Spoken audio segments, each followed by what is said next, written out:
ये कहानी है इकबाल की। एक 30 साल का बच्चा जो अपने अब्बू के साथ एक छोटे से गांव में रहता था। इकबाल के पिता बीमार थे, इसलिए इकबाल को ही काम करके घर चलाना पड़ता था। एक दिन अचानक उसकी अब्बू की तबीयत कुछ ज़्यादा खराब हो गई और उसकी अब्बू का देहांत हो गया। इकबाल की मदद करने वाला कोई नहीं था, इसलिए इकबाल खुद अपने अब्बू को कब्रिस्तान ले गया। वो अकेला सब कुछ कर रहा था। कब्र खोदते खोदते कब दोपहर से शाम और शाम से रात हो गई, उसे कुछ पता ही नहीं चला। जब वो अपने अब्बू को दफना के कब्रिस्तान की गेट की तरफ बढ़ रहा था, तब काफ़ी रात हो चुकी थी। हवा भी तेज चलने लगा था। अचानक इकबाल को किसी ने पीछे से आवाज़ दिया, इक्कू। जब उसने पीछे मुड़कर देखा तो कोई नज़र नहीं आया। सिर्फ इकबाल के अब्बू उसे इक्कू कह के बुलाते थे, इसलिए इकबाल ने सोचा शायद उसके अब्बू उसे पुकार रहे हैं। पर जब इकबाल ने जोर जोर से अब्बू अब्बू कहकर पुकारा, फिर भी कोई जवाब नहीं आया, तब वो उड़ गया और जल्दी जल्दी गेट की ओर बढ़ने लगा।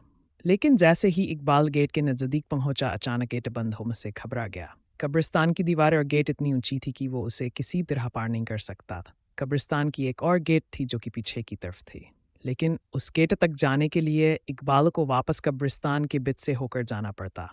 किसी तरह हिम्मत जुटाकर उसने दूसरे गेट तक जाने का फैसला किया। वो सुनसान कब्रिस्तान के बिच से जा ही रहा था कि अचानक उसे दूर एक आदमी खड़ा हुआ दिखाई दिया। वो उस आदमी के पास गया और पूछा, कौन हो तुम? उस आदमी ने कोई जवाब नहीं दिया। इकबाल फिर से उसे पूछने ही वाला था कि उस आदमी का सिर अचानक से पीछे घूम गया।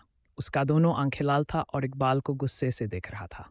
ये देखकर इकबाल जोर से चिल्लाया और भागने लगा। भागते भागते वो एक पेड़ के पास जाकर रुका और किसी तरह वही पे रात गुजारने का फैसला किया। कुछ ही देर में उसके चारों तरफ कोहरा छाने लगा। अचानक उसने कोहरे में एक औरत को भागते हुए देखा।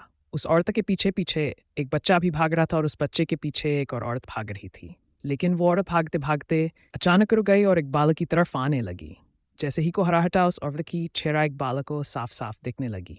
उस औरत को देख के रोंगटे खड़े हो गए, मानो जैसे कि वो औरत सालों से उस कब्रिस्तान में दफन हो। वो औरत इकबाल के करीब आ रही थी और इकबाल धीरे धीरे पीछे हट रहा था। अचानक इकबाल का पैर फिसला और वो एक कब्र में जा गिरा। कब्र इतना गहरा था कि वो वहां से निकल भी नहीं पा रहा था। उसे लगा कि कोई उसे जमीन के अंदर खींच रही है। वो पीछे मुड़ा तो देखा कि वही औरत उसे खींच रही है।